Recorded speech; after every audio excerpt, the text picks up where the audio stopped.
নাকি বাংলাদেশে নকল আছে না নাই? কোথায় নকল করে? হ্যাঁ, কিছু লেজেন্ড আছে দেখি একেবারে জামার ভিতরে নকল, টুপির ভিতরে নকল, স্কেলের ভিতরে নকল, মৌজার ভিতরে নকল আছে না নাই? কথা বলেন। ফেরেশতারা বলবে তুমি 3টা প্রশ্নের উত্তর করলে কি করে? আপনাকে বলতে হবে আমি কোরআন থেকে শিখেছি, আমি হাদিস থেকে জেনেছি। চিল্লায় বলেন ঠিক কিনা? তখন ফেরেশতারা বলবে আহলান ওয়া সাহলান মারহাবান, কংগ্রাচুলেশন, তুমি উত্তর করতে পেরেছো। ইফসাহু লাহু কবরুহু 70 যিরান, আপনার কবরটারে 70 হাত লম্বা বানিয়ে দেয়া হবে। ইফতাহু লাহু বাবুন ইলাল জান্নাহ, জান্নাতের দিকে দরজা করে দেয়া হবে। ইউলবাসু মিন লিবাসিল জান্নাহ, জান্নাতের পোশাক পরিয়ে দেয়া হবে। আর বলা হবে নাম কানাউ মিল আরুস, বাসর রাতে কনেকে নিয়ে বর যেমনি শান্তির ঘুম আরামের ঘুম দেয়, তুমিও ঘুম দাও, ঘুমাও। You should get some sleep now, you are very tired man. ঘুমাও, অনেক হয়েছে, ঘুমাও। তোমার এই ঘুম কেউ ভাঙাবে না, ইসরাফিলের সিঙ্গার ফুৎকার ছাড়ো। আল্লাহ লম্বা ঘুম যেন দিতে পারি তৌফিক দাও। আর যারা ইসলাম বিরোধী, কোরআন বিরোধী, বিশ্বনবী বিরোধী, তাদেরকেও প্রশ্ন করা হবে তোর রব কে? মার রব্বুক, সে বলবে লা আদরি, আমি কিছু জানি না, আমি মাপ চাই, দোয়াও চাই। কথা গন, জানি না, আমি কিছুই মনে করতে পারছি না, আমি কিছু জানি না, আমার ধর্ম নাই, কর্ম নাই, আমার ধর্ম যার উৎসব সবাই, আমার কোনো ধর্ম নাই, আমার কোনো নামাজ রোজা নাই, আমার কোনো রব নাই। দ্বিতীয় প্রশ্ন ওমা দীনুক, তোর ধর্মের নাম কি? সে বলবে ধর্ম কি আমি জানি না, আমি ধর্মরে গালি দিতাম, আমি দুনিয়া ইসলাম রে বাস দিতাম, আমি আলেম ওলামাদের বিরোধিতা করতাম, আর শাহবাগের মঞ্চে উঠে ভাষণ দিতাম। আসলে নাই, সব গুমর ফাঁস হয়ে যাবে। ইয়াউমুত তাকাবুন।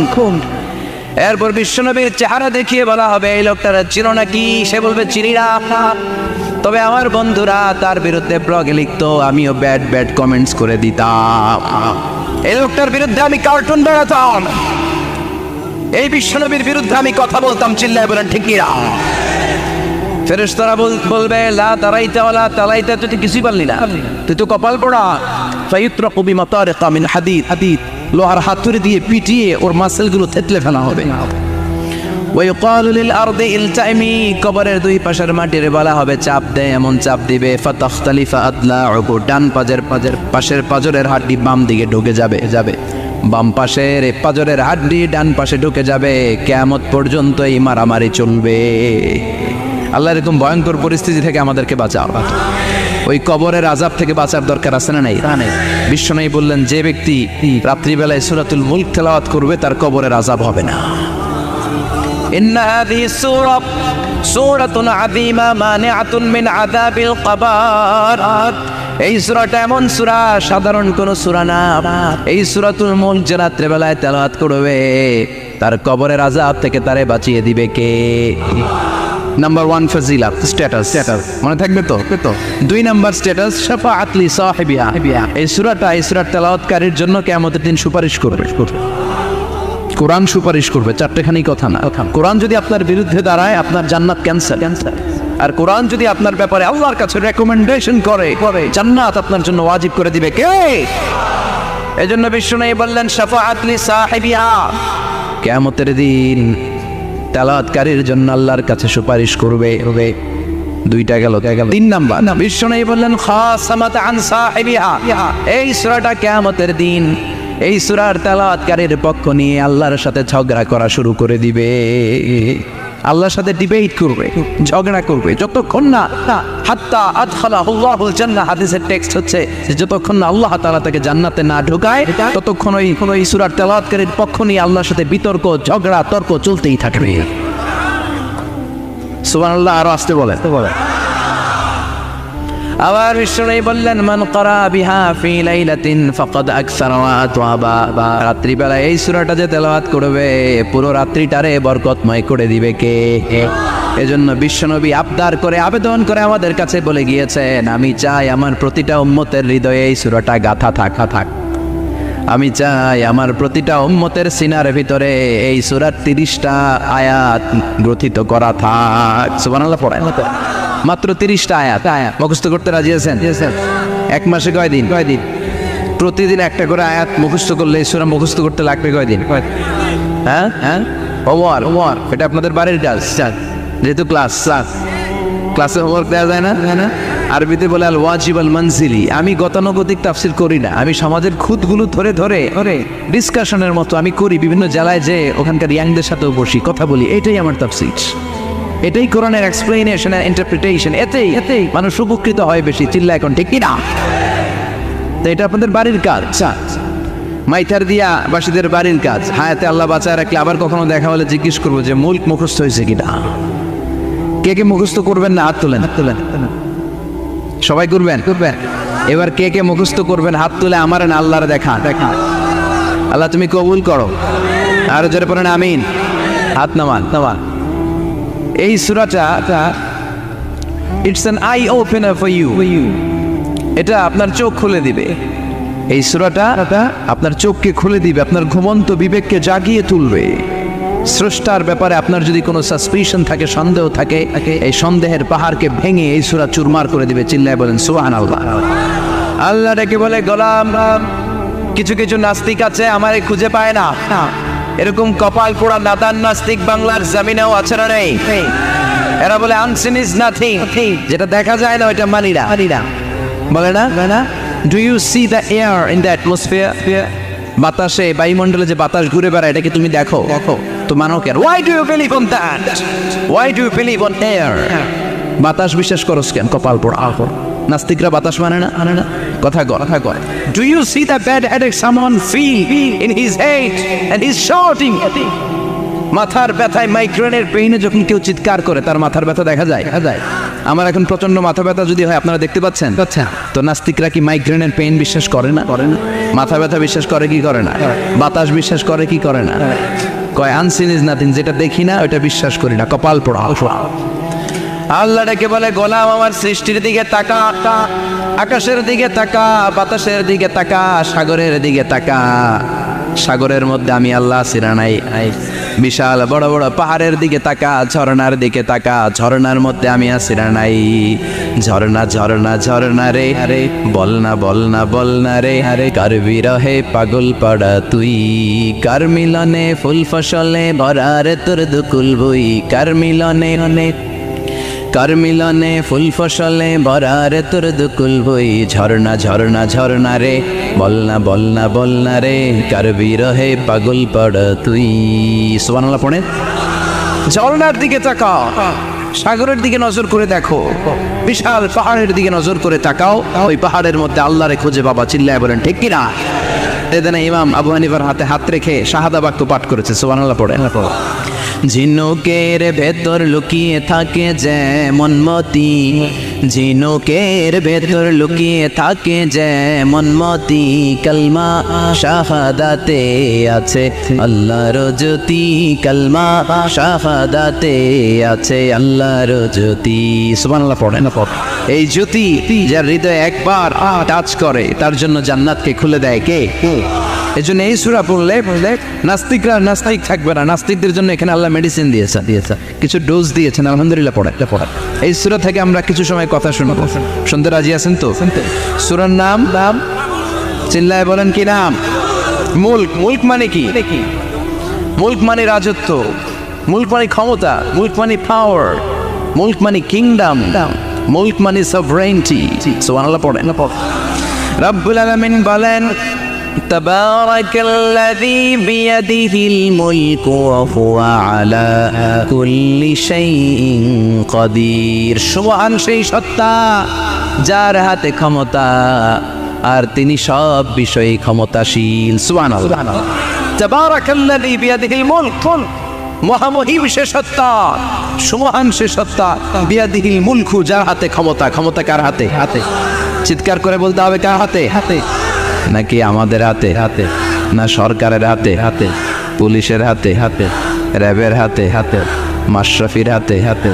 হিরো আলমের হাতে? ক্ষমতা কার হাতে? ক্ষমতা শুধুমাত্র একজনের হাতে। চিল্লায় বলেন তিনি কে? আল্লাহর হাতে ক্ষমতা, আর তিনি হচ্ছেন সকল ক্ষমতার উৎস, centre of the all powers. সব ক্ষমতার উৎস কে? নাকি জনগণ? আমরা কিন্তু এটাই শিখি, এদেশে আমাদেরকে রাষ্ট্রীয়ভাবে শেখানো হয় এটা রাষ্ট্রীয় কুফরি। সকল ক্ষমতার উৎস জনগণ নয়, সকল ক্ষমতার উৎস কে? উনি ক্ষমতার উৎস, তিনি ক্ষমতাশীল, মহা ক্ষমতাধর, তার ক্ষমতার সাথে কারো তুলনা হয় না। আমাদের কি ক্ষমতা? কথা বলে বল্লা পোকার কেমন খেয়েছেন? হ্যাঁ, মৌমাছি কামড়াইছে, মৌমাছি কামড়াইলে চিল্লাচিল্লি শুরু করে। তো কি ক্ষমতা আছে আপনার? বল্লা কামড় মেয়েরা দেয় তো ওটা ধরে যে মার বইতেও পারি। কুত্তায় কামড়াইলে আমরা কুত্তারে কামড়াইতেও পারি না। কথা বলেন, আমরা নাকি ক্ষমতার মালিক? পিছন থেকে কেউ যদি বলে হুজুর সাপ, মজা করে বুঝছি এতই ভয় পাইছে। আসলে যদি ফাঁস করে আসতো সব দৌড়, স্লোগান দেওয়ার বলায় লিল্লাহে তাকবীর আল্লাহু আকবার, আমার ভাই তোমার ভাই, কাপায় ফেলামো নামায় ফেলাম। কথা বলেন। আর যদি পেছন থেকে কেউ আওয়াজ করে বলে সাপ, দৌড়। আপনারা কি দৌড় দিবেন? আমরা এদিক দিয়ে দৌড় দেবেন। কথা কন। চাচা আপন প্রাণ জীবন বাঁচানোর জন্য ভয়ে পাগল। সাপ লাগবে না, বাবা ভেঙছিলেন মাইথার দিয়ে নাই বোধ হয়। আছে কি করে খালি লাফায়। 10টা বাবা ব্যাং যদি ছেড়ে দেওয়া হয় স্টেজে 2টা আর বাকি 8টা এদিকে, বাবা ব্যাং আর কি লাভ দিব? এর চেয়ে লাফালাফি শুরু করবো আমরা। কথা বলে। আর আমরা দাবি করি আমরা ক্ষমতার উৎস। কোনো ক্ষমতা নাই। একবার ডায়রিয়া হলে 3বার টয়লেটে গেলে আর চেহারার দিকে তাকানো যায় না। কারে মাফ করে দে, আই মরে যাই, আই হাইতান ন আছে না নাই? তো পারবেন না কেন? আপনি না ক্ষমতার উৎস, আপনি না ক্ষমতার উৎস। আরে আপনার তো কোনোই ক্ষমতা নাই। খুলিকাল ইনসানু দাঈফা, মানুষকে দুর্বল থেকে দুর্বল করে তৈরি করেছে কে? এজন্য রাব্বুল আলামিন বলেন তাবারাকাল্লাযী বিয়াদিহিল মুলকু ওয়া হুয়া আলা কুল্লি শাইইন কাদির। সুমহান সেই সত্তা যার হাতে ক্ষমতা। চিল্লায় বলেন ক্ষমতা কার হাতে? আমাদের হাতে কোনো ক্ষমতা নাই। আমরা হলাম দুর্বল। আমরা কি দুর্বলের ঘরের দুর্বল। আমরা যখন জন্মেছিলাম দুর্বল। আমার ছোট্ট একটা মেয়ে আছে, আমি অবাক হয়ে থাকি যে আমিও তাইলে ছোটবেলায় এরকম ছিলাম।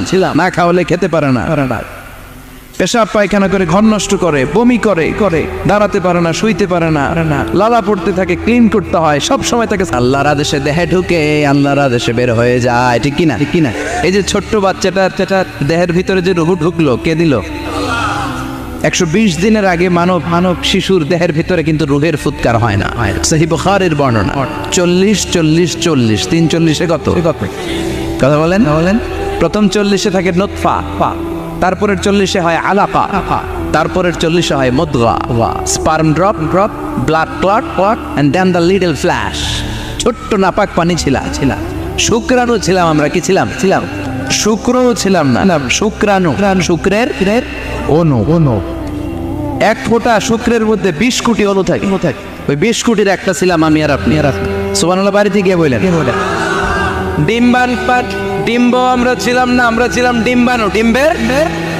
এই ডিম্বাণু আর শুক্রাণু 2টা মিলে আল্লাহ আমাদেরকে বানায় ফেললেন জাইগন্ট।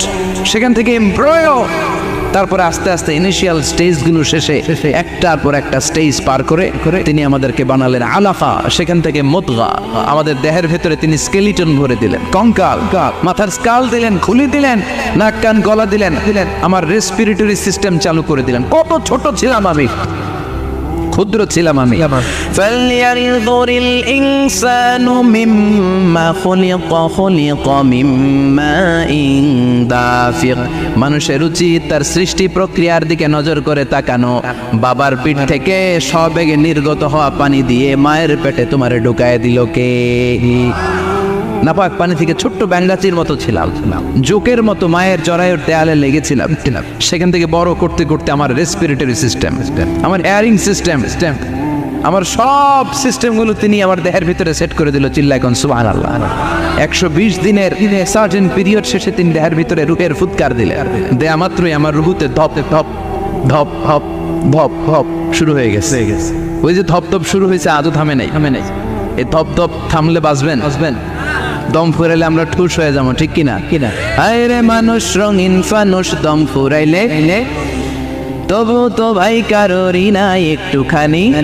হায় রে মানুষ রঙিন ফানুষ, রঙিন ফানুষ আইরে মানুষ, সুবহানাল্লাহ বলেন। সে আল্লাহ বললেন, গোলাম জীবন আর মরণের মাঝখানে আমি তৈরি করেছি রুহু। পৃথিবীর বিজ্ঞানীরা সব বানাতে পারে, কম্পিউটার বানাতে পারে, প্লেন বানাতে পারে, হেলিকপ্টার বানাতে পারে, রকেট বানাতে পারে, কিন্তু গোটা বিশ্বের সব বিজ্ঞানীরা মিলে কি রুহু বানাতে পারে নাকি? কথা বলেন। গত বছর সোফিয়া নামে একটা রোবট আসছিল না? কথা গণ। ওটা মাথা উঁচু করে নিচু করে কথা বলতে চায়, মানুষের মতো হতে চায়। আসলে কি মানুষ? ওটার মধ্যে কি রুহু আছে? রুহু বানাইতে পারবে কেউ? এই রুহু নিয়ে যে কত গবেষণা, মুমূর্ষ রোগীদের উপর গবেষণা চালিয়েছে অনেক। বুলেট প্রুফ গ্লাসের ভিতরে মুমূর্ষ রোগীকে রেখে তারা চেক করতে চেয়েছে আমেরিকান বিজ্ঞানীরা যে রুহু কোন দিক দিয়ে বেরোয়। তারা ওজন করে দেখে মানুষ মরে গেলে কোনো লাশের ওজন বেড়ে যায়, কোনো লাশের ওজন কমে যায়। যেটাতে কমে গেছে 2-1 কেজি কমে যায়, তার অবাক। কি আগে ছিল 80 কেজি, এখন হচ্ছে 78 কেজি, তার মানে 2 কেজি না, এটাই রুহু। এটাই কি? এটা হচ্ছে গবেষণার ধাপ। অনেকগুলো মডিউল তারা আনে, অনেক মুমূর্ষ রোগীকে গ্লাস ফিটিং করা, ইন্টেন্সিভ কেয়ারে রেখে তারা অবজার্ভ করায়, আর অক্সিজেন মাস্ক খুলে দিয়ে তারা দেখে যে লোকটা ছটফট করে কিভাবে মরে। মরার আগে ওজন মাপছিল 80 কেজি, মরে গেছে পরে আবার ওজন দিয়ে দেখে 78 কেজি। কমছে কয় কেজি? বিজ্ঞানে কে পাইছে? সবাই কয় কি পাইছে? কয় রুহু। কই পাইলেন? আগে 80, এখন 78, 2 কেজি। রুহুর ওজন কয় কেজি? তো বিজ্ঞানীদের সিস্টেম হচ্ছে যে কোনো একটা বিষয়ের উপর গবেষণা চালালে তারা পূর্ণাঙ্গ ডিসিশনে পৌঁছতে পারে না। They couldn't jump to the final conclusion just on one module, based on one module. They cannot do it. তাদের অনেকগুলো মডিউল আনতে হয়। তারা আবার নমুনা আনলো আরেকটা, মুমূর্ষ রোগী, অক্সিজেন চেম্বার লাগানো, মাস্ক লাগানো, এটা খুলে ফেললে মরে যাবে। বুলেট প্রুফ করা গ্লাসের ভিতরে ঢুকিয়ে এটার ওজন মাপ, এটার ওজন 60 কেজি। এবার মাছ খুলছে, ছটফট করে, এটা শেষ। এবার মাপ দেখ, এবার মাইপা দেয়া গেছে 63 কেজি। কয় কেজি বাড়ছে? এক একটার এক এক সিস্টেম হইতেছে, কোনোটা কমে, কোনোটা বাড়ে, কোনোটা কিচ্ছু হয় না। সবাই কয় তাইলে আপনি রুহু পাইলেন কই? আগেরটা কম ছিল, মনে করছিলেন 2 কেজি কমছে, ওইটাই রুহু এখন 3 কেজি বাইরে গেছে, মিলাইবেন কি দিয়া? কথা গণ। আল্লাহ ডেকে বলে, গোলাম কিয়ামত পর্যন্ত একটার পর একটা মুমূর্ষ রোগীকে বুলেট প্রুফ গ্লাসের ভেতরে ঢুকাতে পারবি, গবেষণা করতে পারবি, মাগার রুহু খুঁজে পাবি না। চিল্লায় বলেন ঠিক কিনা? কারণ এই রুহুর মালিক কে? সে আল্লাহ বললেন, আল্লাযী খালাকাল মাউতা ওয়াল হায়াতা লিয়াবলুয়াকুম আইয়ুকুম আহসানু আমালা। জীবন আর মৃত্যু বানালাম তোমাদেরকে পরীক্ষা করার জন্য। পরীক্ষা আছে না নাই? গোটা দুনিয়াটাই পরীক্ষা। আল্লাহ যারে পছন্দ করে বেশি তার পরীক্ষাও আসাদুন নাসি বালাআন আল আম্বিয়া। এই পৃথিবীতে আল্লাহ সবচেয়ে বেশি বালা মুসিবত দিয়ে পরীক্ষা করেছেন নবীদের। কারণ নবীরা আল্লাহর কাছে কম প্রিয় না বেশি প্রিয়? যেহেতু প্রিয় বেশি, পরীক্ষাও। এজন্য মুমিনের উপর যদি পরীক্ষা আসে, মুমিনের উপর যদি অত্যাচার আসে, মুমিনের উপর যদি ধৈর্যের পরীক্ষা আসে, জেল জরিমানা আসে, মুমিন ওইটারে ভয় পায় না। মুমিন ভয় পায় একজনকে। চিল্লায় বলেন তিনি কে? কারণ আল্লাহর ঘোষণা, ওয়ালা তাহিনু ওয়ালা তাহজানু। ঘোষণাটা কার? ভয় নাই, তোদের চিন্তা নাই, আনতুমুল আ'লাউনা ইন কুনতুম মুমিনিন। তোমরাই বিজয়ী হবা যদি মুমিন হও। যদি মুমিন হও। এজন্য ধৈর্যের পরীক্ষা দিতে হবে, আল্লাহর উপর তাওয়াক্কুল করতে হবে, অত্যাচার আর জুলুম আল্লাহর নামে সহ্য করে যেতে হবে। চিল্লায় বলেন ঠিক কি না? কারণ মুসলিমের সাথে আল্লাহ থাকে। মুসলিমের বদদুয়াকে বিশ্বনবী ভয় করতে বলেছেন। কারণ মুসলিমের বদদুয়ার মাঝে আর আল্লাহর মাঝে পর্দা থাকে। যারা দুনিয়ার বুকে জুলুম করে তাদেরকে ক্ষমতার মস্তক থেকে নামিয়ে দেয় কে? আর যারা মজলুম হয়, যাদের রক্ত দিয়ে জমিন ভেজে, তাদেরকে জমিনের ক্ষমতা দিয়ে দেয় কে? আর যারা রক্ত ঝরায়, ইতিহাস বলে তারা শেষ পর্যন্ত প্রাণ আর জান নিয়ে পালাবার জায়গাটা পায় না। চিল্লায় বলেন ঠিক কি না?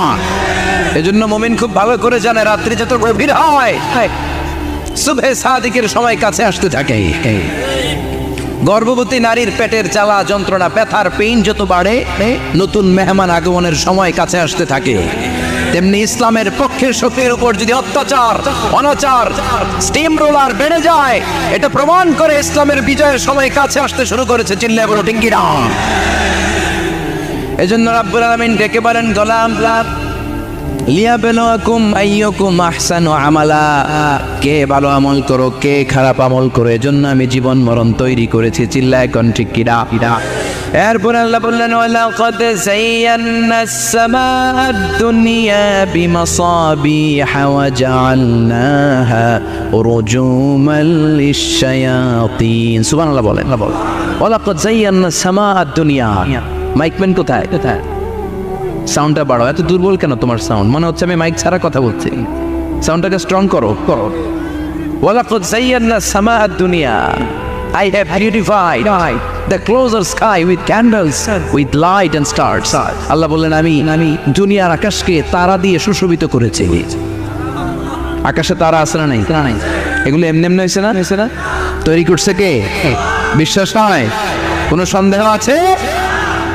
এখন তো লাইটিং ফাইটিং এর যুগে তারার যে কি সৌন্দর্য আমরা বুঝি না। আমরা যখন ছোটবেলা গ্রামে যেতাম রাতের বেলা তারার মেলা, কি সুন্দর, একটার চেয়ে একটা সুন্দর। শুকতারা, ধ্রুব তারা, সপ্তর্ষিমণ্ডল, 7টা তারার একটা চেইন আছে, চিনেন এগুলো? কি সুন্দর তারা। এগুলো তৈরি করে রেখেছে কে? প্রথম আকাশের মহাশূন্যকে আল্লাহ এই তারকা দিয়ে বিউটিফাই করেছেন। It's a candle. আল্লাহ সাজিয়ে রেখেছেন। আমরা খালি চোখে যেটা দেখি এটা কিন্তু আকাশ না, এটা প্রথম আকাশ নয়। প্রথম আকাশ যে কত দূরে আমেরিকান নাসার বিজ্ঞানীরাও জানে না। খালি চোখে আমরা যা দেখি এটা প্রথম আকাশের মহাশূন্য। এর অনেক অনেক অনেক উপরে প্রথম আকাশ।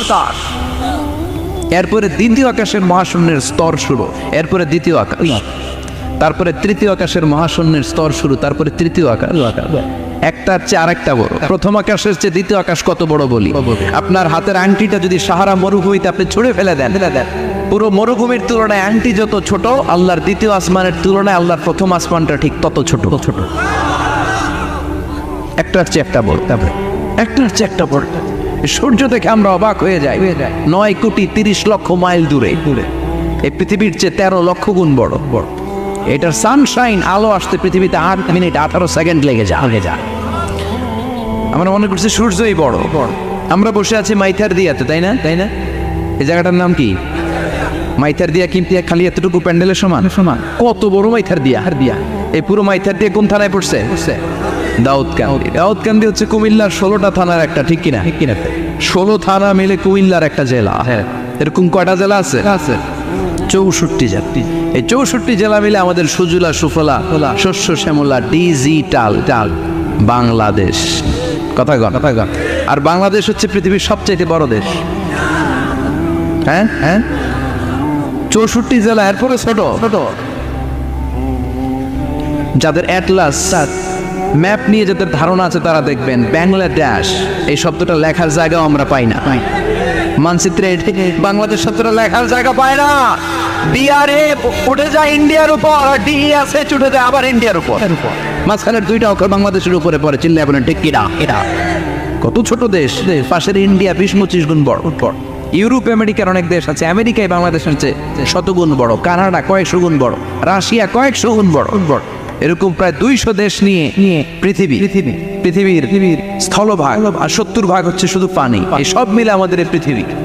আর এত বড় পৃথিবীর চেয়েও নাকি সূর্য 13 লক্ষ গুণ বড়।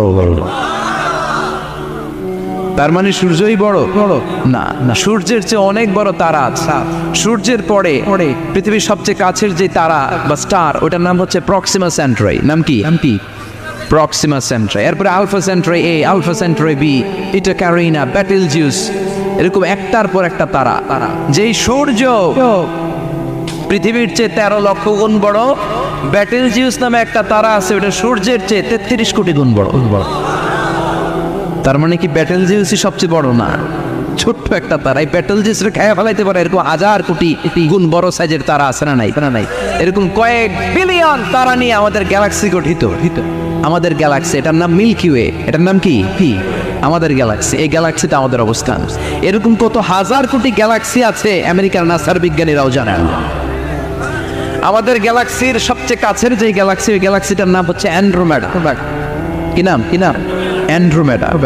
আমাদের গ্যালাক্সি থেকে কেউ যদি কাছের গ্যালাক্সি অ্যান্ড্রোমেডাতে যেতে চায়, তার 2.5 মিলিয়ন লাইট ইয়ার্স সময় লেগে যাবে। কথাটা কঠিন হয়ে গেছে, আমি ভেঙে বলি তারপরে সুবহানাল্লাহ কই। আমাদের গ্যালাক্সির নাম মিল্কি ওয়ে। মিল্কি ওয়ে থেকে যদি কেউ অ্যান্ড্রোমেডাতে যেতে যায়, কত সময় লাগবে? 2.5 million light year. Light year মানে আলোক বর্ষ।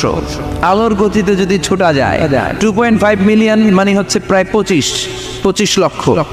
তাহলে পৃথিবীতে সবচেয়ে দ্রুতগামী যে বিষয়টা আবিষ্কৃত হয়েছে সেটা হচ্ছে আলো। এই যে লাইট মারলে যে ছুটে, এই লাইট প্রতি সেকেন্ডে 1,86,000 মাইল বেগে ছুটতে পারে। 1 মিনিটে না, 1 ঘন্টা না, 1 মিনিটে না, 1 সেকেন্ডে আলো চলে যায় কয় মাইল? 1,86,000। খুঁটিয়ে চিন্তা আপনি কল্পনা করতে পারেন? হয়তো মাথা নাড়াইতেছে না। এটা কি কল্পনা করা যাবে? আমার তো তার ছেড়ে যাচ্ছে। 1 সেকেন্ডে নাকি আলো ছুটে 1,86,000 মাইল বেগে। 1 সেকেন্ড শব্দ কইতে তো 2 সেকেন্ড লাগে। কথা কন। এর মধ্যে আলো চলে গেছে 1,86,000 mile.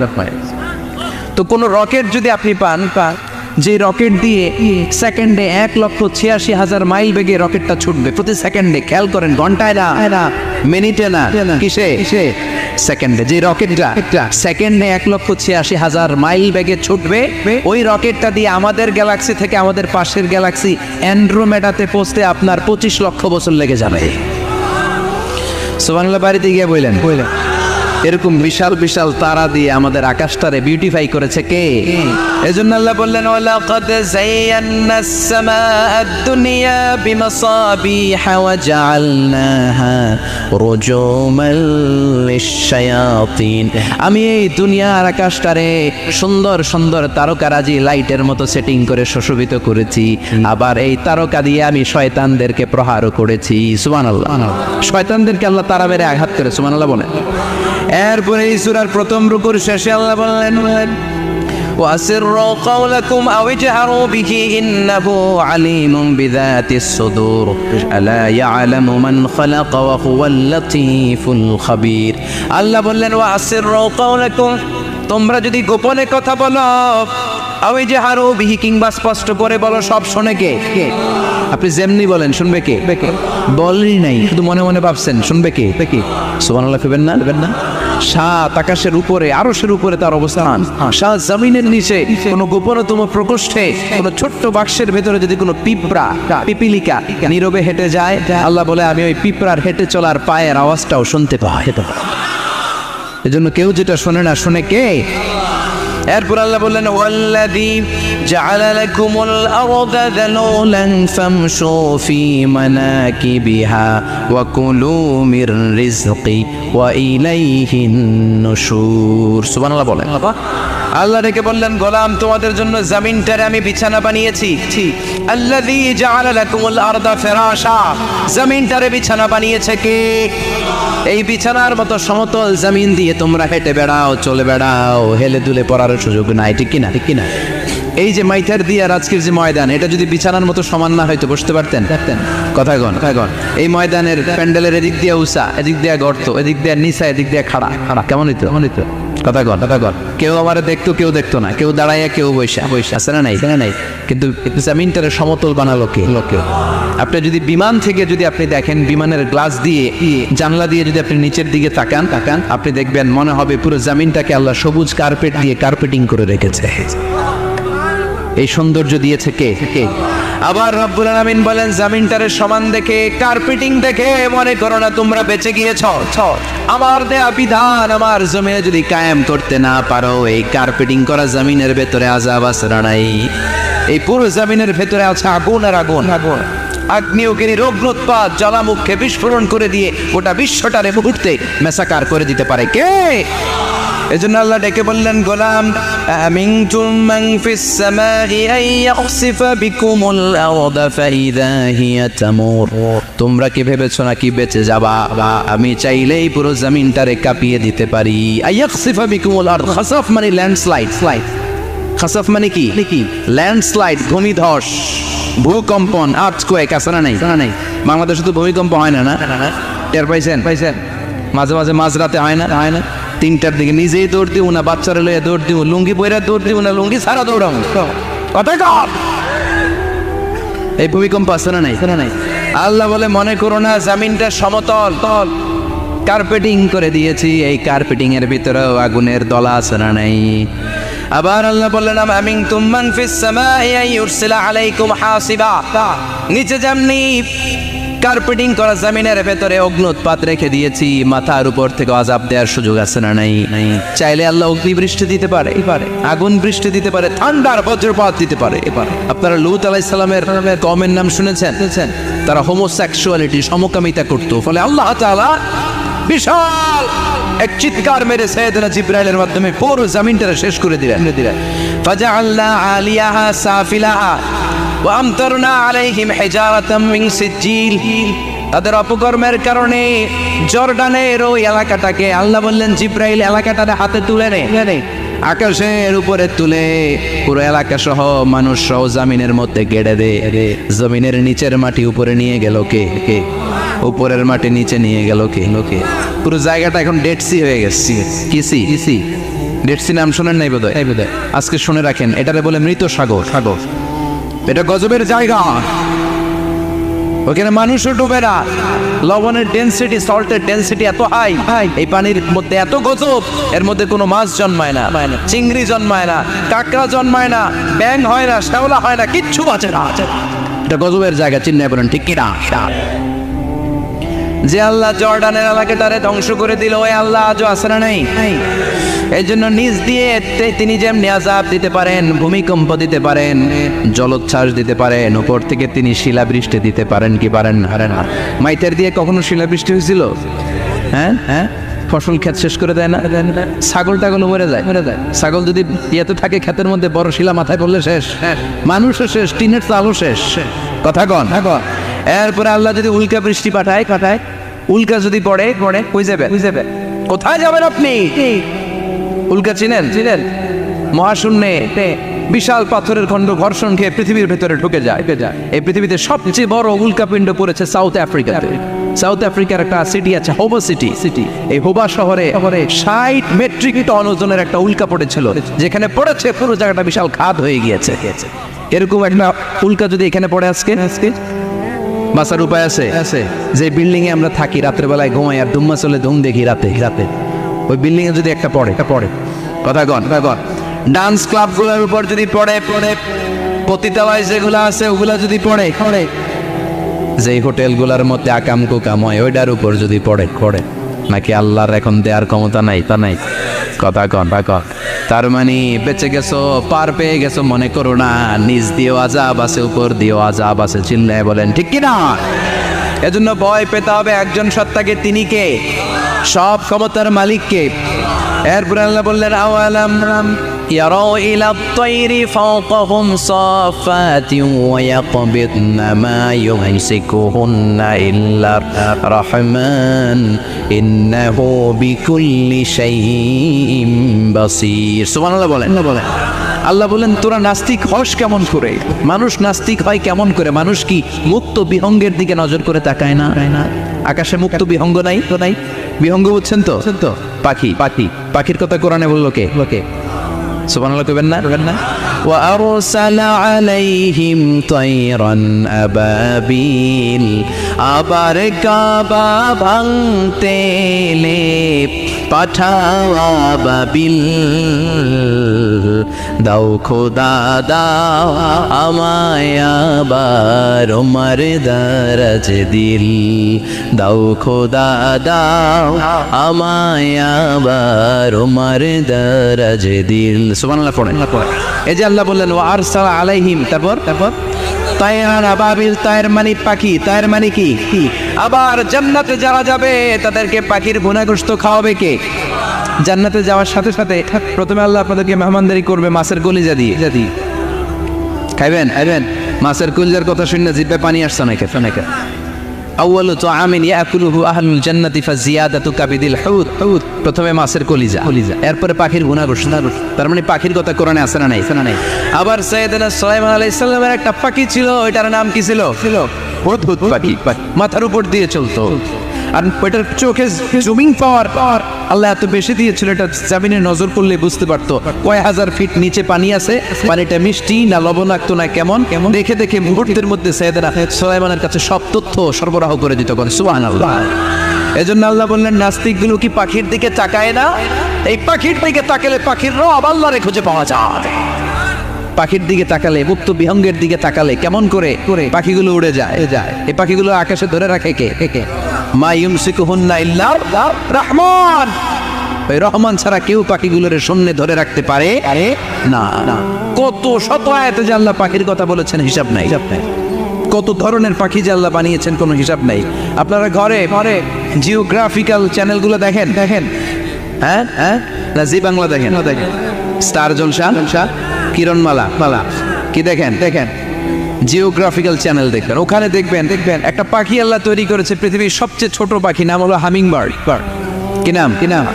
The smallest bird ever in the world. সবচেয়ে ছোট, এটা প্রাপ্তবয়স্কে 3 থেকে 5 ইঞ্চি লম্বা হয়। এটার পূর্ণ যৌবন এটা লম্বা কদ্দুর 3 থেকে 5 ইঞ্চি। এটা প্রতি সেকেন্ডে ডানা ঝাপটাতে পারে 80 বার। কয়বার? আমাদের ডানা আছে না দুইটা। আপনি আপনার ডানা 1 সেকেন্ডে কয়বার ঝাপটাতে পারবেন? হ্যাঁ, আমি ঝাপটাইলাম কয়টা হয়েছে? 1 সেকেন্ডে। হ্যাঁ, 3টা 4টা ঝাপটা দিতেই আমার সেকেন্ড শেষ। কিন্তু এই পাখিটা প্রতি সেকেন্ডে তার 2 পাখা ঝাপটায় কয়বার?